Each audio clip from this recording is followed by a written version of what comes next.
السلام عليكم ورحمة الله وبركاته نحمده ونصلي على رسوله الكريم أعوذ بالله من الشيطان الرجيم بسم الله الرحمن الرحيم ولا تحسبن الله غافلا عما يعمل الظالمون إنما يؤخرهم ليوم تشخص فيه الأبصار مهطعين مقنعي رؤوسهم لا يرتد إليهم طرفهم وقال تعالى وما لكم لا تقاتلون في سبيل الله والمستضعفين من الرجال والنساء والولدان الذين يقولون ربنا أخرجنا من هذه القرية الظالم أهلها وقال رسول الله صلى الله عليه وسلم مثل المؤمنين في توادهم وتراحمهم وتعاطفهم كمثل الجسد إذا اشتكى منه عضو تداعى له سائر الجسد بالسهر والحمى أو كما قال رسول الله صلى الله عليه وسلم. All praise is due to Allah subhanahu wa ta'ala, our nourisher, our sustainer, our creator. Allah subhanahu wa ta'ala who is the Rabb of the Alameen. Allah subhanahu wa ta'ala who has created this entire universe. He has created mankind, He has created jinkind. وَإِذْ قَالَ رَبُّكَ لِلْمَلَائِكَةِ إِنِّي جَاعِلٌ فِي الْأَرْضِ خَلِيفَةً. When your Rabb said to the angels, to the malaika, that I am placing on the earth a khalifa. قَالُوا أَتَجْعَلُ فِيهَا مَن يُسْفِكُ الدِّمَاءَ. Are you placing there on the ground, on the earth, those that will spill the blood? مَن يُفْسِدُ فِيهَا وَيَسْفِكُ الدِّمَاءَ. Those that will create fasad and mischief. Now imagine, here is Almighty Allah Ta'ala addressing the malaika, and the malaika are from the creation of Allah. نَحْنُ نُسَبِّحُ بِحَمْدِكَ وَنُقَدِّسُ لَكَ. That is the malaika, they extol, they praise Almighty Allah Subhanahu wa Ta'ala. So Almighty Allah Ta'ala, He is creating insan, creating mankind, and Almighty Allah Ta'ala have those from His creation who never disobey Allah. لا يعصون الله ما أمرهم ويفعلون ما يؤمرون. But Allah Ta'ala knows, إني أعلم ما لا تعلمون. Allah knows what even the malaika do not know. Because it is Almighty Allah Ta'ala who teaches Adam, وعلم آدم الأسماء كلها ثم عرضهم على الملائكة فَقَالَ أَنْبِئُونِ بِأَسْمَاءِ هَؤُلَاءِ إِن كُنتُمْ صَادِقِينَ. So this knowledge and this creation of Almighty Allah Ta'ala, and even when we go into the origins of mankind, yet indeed man, as he creates mischief and fasad in the land, there has to be a people who will check on the mischief and fasad of a people.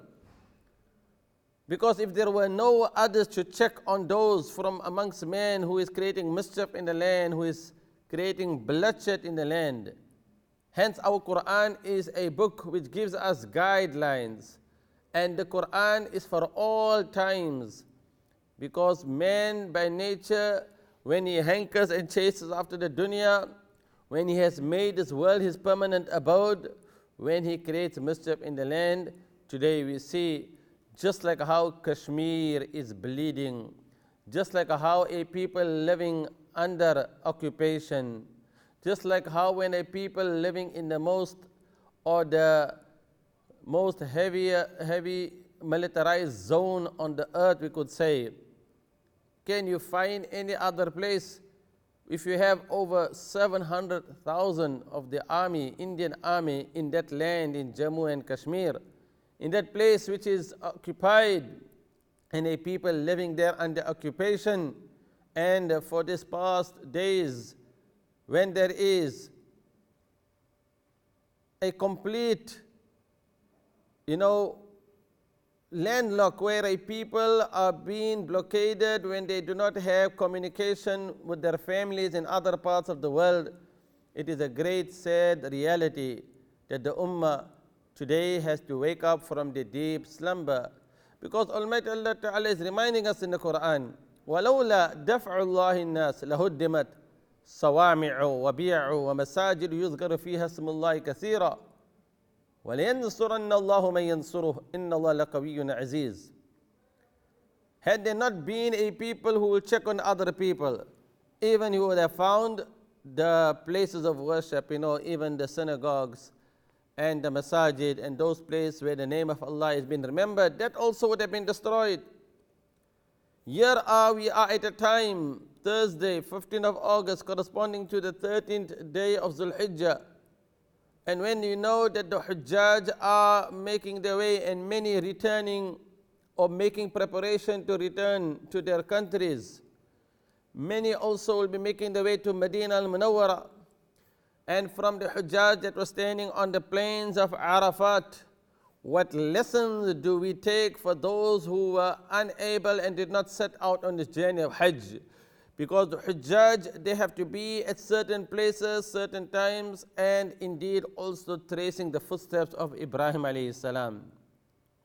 While we witness such large gathering of Muslims, even if there were less than 3 million, for people who had set out on this journey of Hajj, to be assembled at one location on the day which Rasulullah sallallahu alaihi wasallam delivered the very historic sermon, the farewell sermon, the Hajjatul Wida', that sermon delivered in the 10th year after Hijrah. A very strong message from the Prophet sallallahu alaihi wasallam, who came as Rahmatul lil Alameen. وَمَا أَرْسَلْنَاكَ إِلَّا رَحْمَةً لِلْعَالَمِينَ. And we have not sent thee save as a mercy for all of mankind.